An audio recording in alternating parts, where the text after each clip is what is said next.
हरियाणा के हिसार में कोर्ट परिसर के बाहर गैंग वॉर की घटना सामने आई है। घटना गुरुवार दोपहर की है। बताया जा रहा है कि एक गैंगस्टर पेशी के लिए कोर्ट परिसर में घूम रहा था। इसी दौरान पहले से ही उसका इंतजार कर रहे हमलावरों ने अचानक से उस पर फायरिंग कर दी और इस दौरान 12 से 14 राउंड फायरिंग की गई। बताया जा रहा है कि घटना में जब बदमाश फायरिंग करने के बाद भागने की फिराक में थे, इसी दौरान एक हमलावर को मौके पर मौजूद गैंगस्टर के साथियों ने कुछ आसपास खड़े पुलिसकर्मियों की मदद से पकड़ लिया और पुलिस के हवाले कर दिया। इस घटना के पीछे गैंग वॉर की आशंका जताई जा रही है, क्योंकि जिस गैंगस्टर को गोली मारी गई है उसका पुराना आपराधिक रिकॉर्ड रहा है। उसके ऊपर कई मामले दर्ज हैं। बताया जा रहा है कि जिस गैंगस्टर को गोली मारी गई है उसका नाम विनोद पानू उर्फ काणा है और उसे कई मामलों में इससे पहले नामजद किया जा चुका है।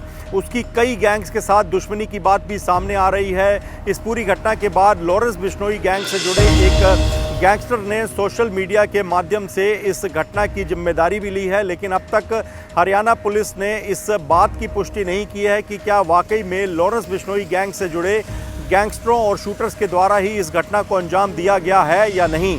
फिलहाल इस घटना को लेकर जानकारी ये है कि विनोद पानू और उसके साथ उसके कुछ अन्य साथी गुरुवार को 5 साल पहले हुए हत्या के एक मामले में पेश होने के लिए कोर्ट में पहुंचे थे, जहां पर उस मामले में फैसला सुनाया जाना था। फैसला सुनाने पर विनोद पानू, जो कि पूर्व में गैंगस्टर रहा है, उसको बरी कर दिया गया था। जिसके बाद वो अपने साथियों के साथ कोर्ट परिसर से जैसे ही बाहर निकला तो पहले ही वहां पर कुछ हमलावर उसका इंतजार कर रहे थे और उन्होंने विनोद पानू को घेर कर उसके ऊपर 12 से 14 राउंड फायर कर दी।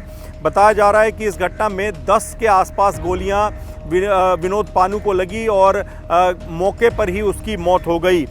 इस घटना के 2 वीडियो भी सामने आए हैं। एक वीडियो में हमलावर गोली मारकर भागते हुए दिखाई दे रहे हैं, वहीं गैंगस्टर के कुछ साथी आसपास खड़े पुलिसकर्मियों की मदद से एक हमलावर को पकड़ते हुए भी देखे गए हैं।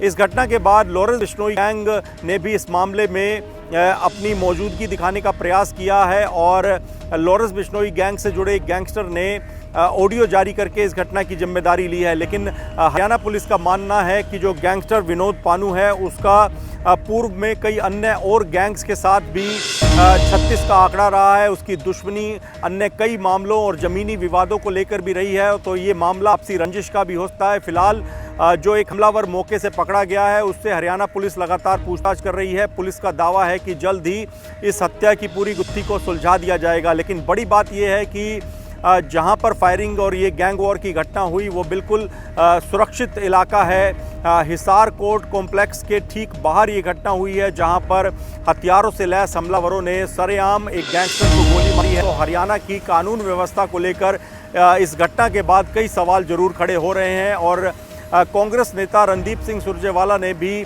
दिन दहाड़े हुई इस गैंगवार की घटना को लेकर हरियाणा प्रदेश की कानून व्यवस्था और गैंगस्टर्स की मौजूदगी को लेकर कई सवाल खड़े किए हैं।